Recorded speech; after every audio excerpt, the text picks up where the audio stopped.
Live, local, late breaking. You're watching 13 News on Fox 11.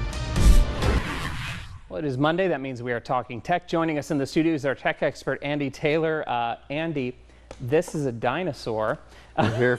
Oh boy. I hope this isn't what we're talking about. Yeah. But it's not the laptop itself. Yes. Which is a little retro looking. Tell us what's on this laptop. Well, what's amazing is a lot of people have old laptops, old desktop computers laying around, and running Windows XP on them, which is what this ran up until yesterday, is not the safest thing in the world. So, security-wise. So I decided, let's have some fun and try out Linux. Now, there's several flavors of Linux that are available. They call them distributions. And the main reason I wanted to show this is because in October of next year, Microsoft Windows will not support Windows 10. That means you'll get no security updates. And it doesn't mean that Windows 10 will stop running. It'll still work.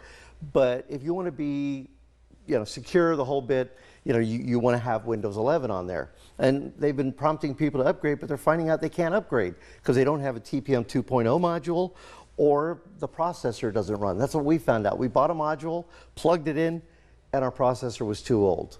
Runs great, but too old. So you'd have to buy, brand new motherboard. You'd have to buy a new processor, new memory. So instead, some people are saying, what about Linux? Maybe it's time to move away from Microsoft. And the thing is, you don't have to have Microsoft Office. Yeah. You don't have, there is Office Suites, Open Office, which is one good one that'll run under Linux, a lot of programs.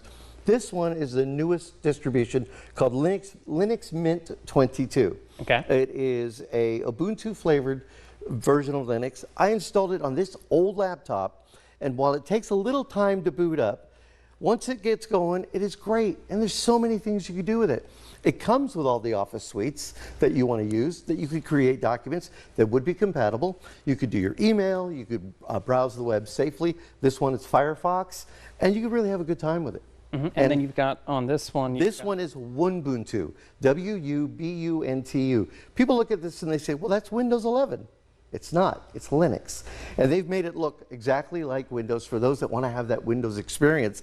And you can see you've got the menu system looks pretty much the same. It's going to sleep on you, I think. Has it really? Let me see. Yeah, there we go. There you go. It has a Windows system that can look pretty much the same.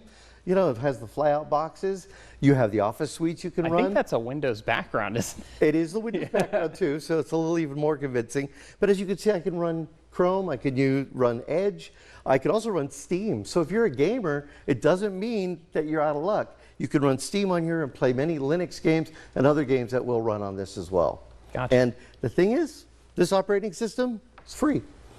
Well, that's a nice price. That's a price everybody can get on board. I do recommend making donations, because that's how they continue. No one company runs Linux. It's basically all done through open source, and they do a great job with it. Awesome. Well, Andy, thanks for coming in. Where can we find you, more information? At TechtalkRadio.com. All right. Thank you. Thanks for bringing in something a little different flavor. Different today, yes. Yeah. All right. Thank you. And Mallory will toss it over to you.